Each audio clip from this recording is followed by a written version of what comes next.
Hello, friends. This is Confessions with Amy, and I'm glad you're visiting my channel. Here we share new confessions every day. They say that loyalty still matters in business, but I've learned the hard way. Loyalty is only valued until someone younger and flashier walks through the door. My name is Martha Kennedy. I'm 47 years old. And up until 6 weeks ago, I was the Vice President of Operations at Halstead & Company, a mid-sized but fiercely competitive logistics firm based out of Chicago. I dedicated 21 years of my life to that company. 21 years of growing with it, shaping it, and, frankly, keeping it standing when everyone else lost their minds during hard quarters. I didn't just know the company, I was part of its DNA. When I joined Halstead, I was 30, fresh from managing chaos at another supply chain firm. I built our department from the ground up, one fire at a time. I knew every route, every partner, every weakness in our system. I trained half the current leadership team. When you've done something for that long, it becomes more than a job. It becomes your purpose. The founder and CEO, Peter Halstead, was never just a boss. He was a mentor. A quiet giant of a man who believed in doing things with integrity. He never once micromanaged me. Instead, he let me lead, and I delivered. But then, in March, he announced he'd be taking an extended leave of absence. Health reasons, maybe early retirement. I saw it coming, but I didn't expect what came next. His son, Brad, would be stepping in, temporarily, to oversee operations. Brad Halstead. 25. Fresh out of business school with a shiny degree, expensive suits, and that smirk you only earn when you've never had to prove yourself.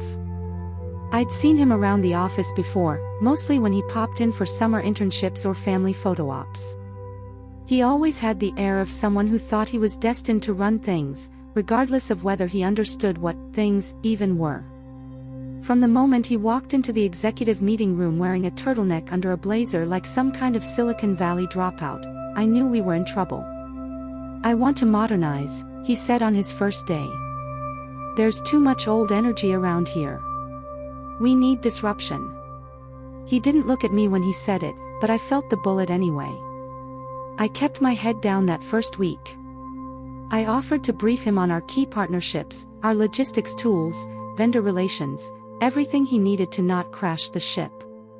He nodded politely and then proceeded to make every meeting about himself. Buzzwords. Pivoting. Agile mindset. Disruption. He was a TED Talk in human form. I wanted to believe I could work with him. But something in his tone always felt dismissive when I spoke. Like I was a relic. Like he had already decided I was dead weight before we even started. And then, one morning, he called me into his office. I knew that look. It wasn't just a check-in.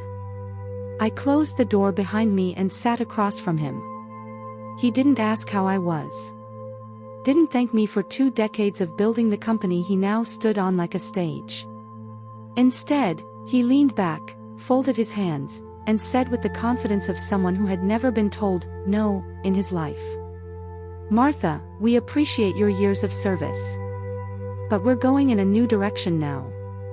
We need fresh energy and leadership, people who understand where the market's headed. No offense, but we don't really need someone your age in this role anymore." I wish I could say I was shocked. I wasn't. I smiled. I nodded slowly. And I stood up. "Well, Brad," I said, keeping my voice calm, "I hope that energy of yours can carry the weight of this place when reality hits." I didn't yell. I didn't beg. I just walked out. And as the door clicked shut behind me, I knew this story wasn't over. Not by a long shot. To be continued. When I walked out of Brad's office that morning, I didn't take the elevator. I took the stairs. I needed to feel the weight of each step, to remind myself that I wasn't leaving defeated. I was leaving dignified. And I wasn't going to let a smug 25-year-old with hair gel and a startup fantasy erase the legacy I built over 2 decades. Still, it stung. I'd be lying if I said it didn't. I cleaned out my office slowly. Methodically. People noticed. The whispers started. A few brave coworkers came by, eyes wide, uncertain, to ask if it was true. I didn't give them much. Just a nod and a tight smile. They didn't need to hear the details. They'd see them soon enough. By lunchtime, word had spread like wildfire. People stopped making eye contact. That's the thing about corporate America. When someone you thought was untouchable gets taken out, everyone panics. No one wants to be the next name on the chopping block. By 3 p.m., I was gone. No farewell party. No speech. Just me, a cardboard box, and 21 years of my life reduced to cost-cutting. That night, I sat in my kitchen with a glass of wine, the expensive one I'd been saving for a big moment. This felt like one, just not the kind I had envisioned. I stared at the ceiling for a long time, waiting for the panic to set in. It never came. Because under all the frustration, the shock, and the sheer audacity of what had just happened, I felt something else. Relief. You don't realize how tightly you've been gripping the wheel until someone yanks it from your hands and you discover you can finally breathe again. For the first time in years, I wasn't carrying a phone that never stopped buzzing. I wasn't checking emails at midnight. I wasn't waking up every morning already exhausted by 7 a.m. I had been burning myself out keeping that place afloat, and now, without me, they were going to learn just how much I held together. I spent the next few days in quiet. No resume updates. No LinkedIn posts. I didn't need to announce my situation to the world. I wanted to sit with it. Feel it. Let it fuel me. On the 4th day, the emails started. From clients. From vendors. Even from a few senior staff. Hey Martha, sorry to hear what happened. Quick question. Do you happen to have the final figures from the Q1 logistics plan? Is there any way you can forward the vendor contact sheets? Brad seems to have misplaced a few things. Misplaced. Of course he did. I didn't respond. Not to a single one. Let them sweat. Let Brad realize that moving old people out of the way wasn't a strategy. It was a tantrum in a suit. And then came the kicker. On Friday morning, exactly 1 week after I'd been fired, I got a call from Peter Halstead. I didn't pick up.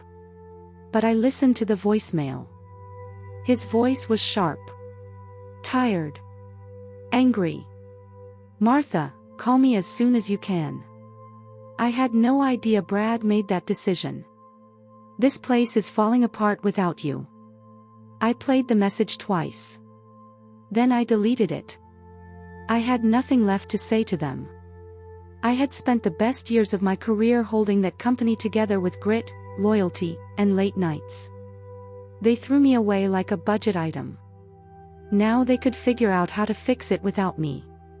I wasn't their backbone anymore. And honestly, that felt amazing. They say karma takes time. Not this time. It was Monday morning, exactly 10 days after Brad fired me, when I received a LinkedIn message from Sheila, the senior sales director. It was one sentence. Brad just lost the Henderson account. I leaned back in my chair and let out a quiet laugh. The Henderson account was our biggest multi-million-dollar contract.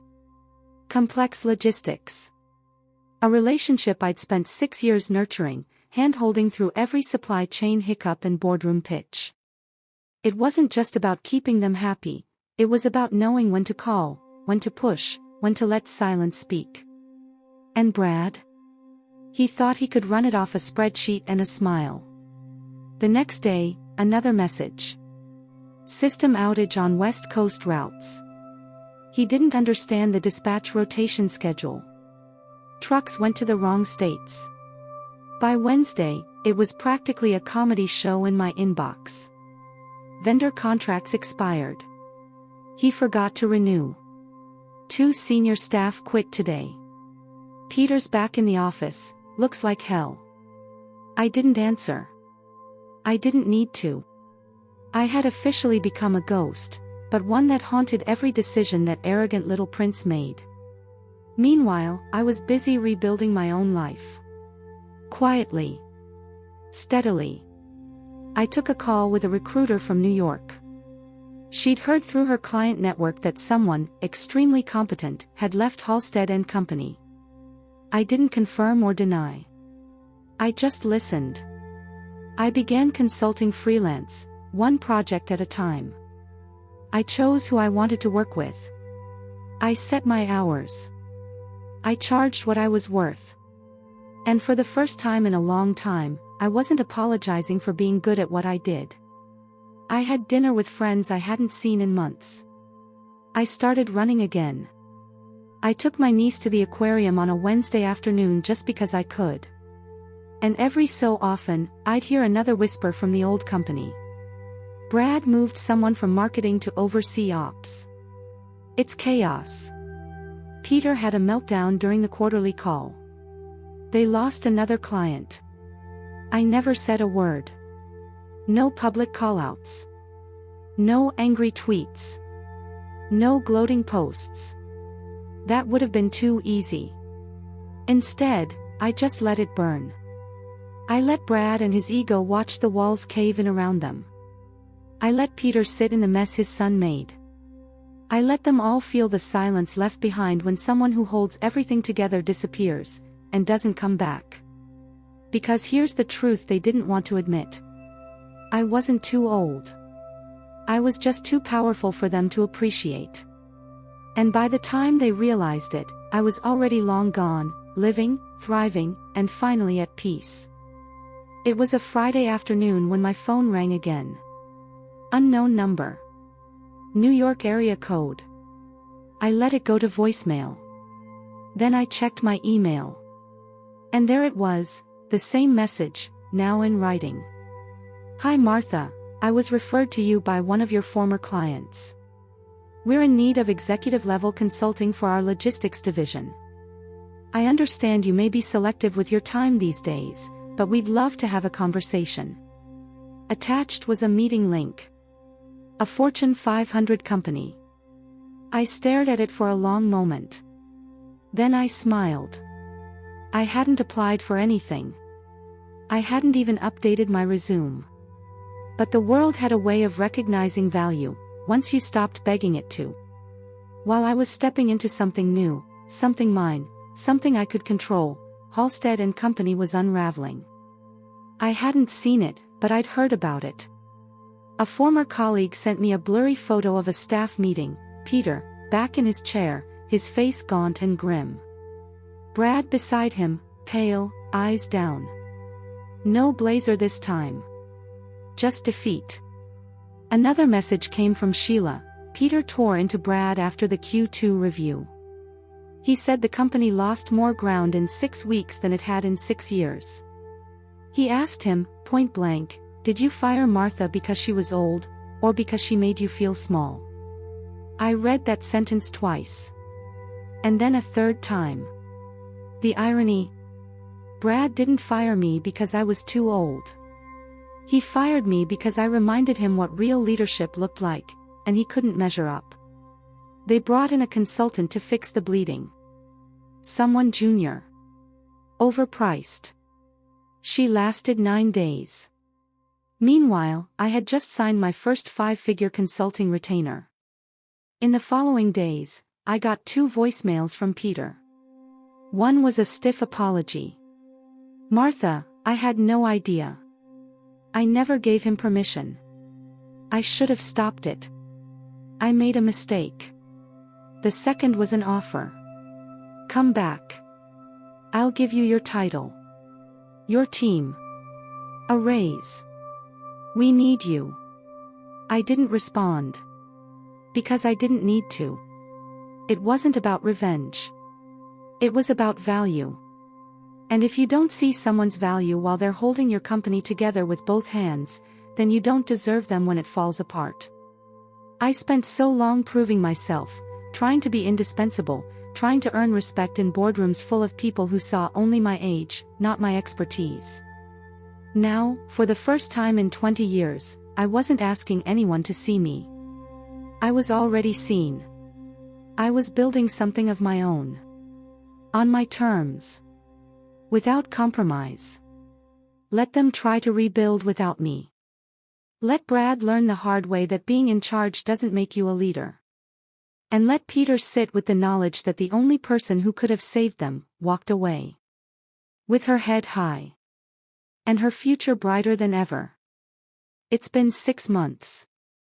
6 months since I walked out of that glass office with a cardboard box in my arms and 21 years of sweat equity on my shoulders. And let me tell you, not a day has gone by when I've wanted to go back. Not once. My mornings now begin with sunlight through the windows, not the buzz of emails at 6:03 a.m. I drink coffee in my kitchen, not during a budget call. My calendar is mine. My time is mine. And so is my worth. I've built something beautiful. Something smart.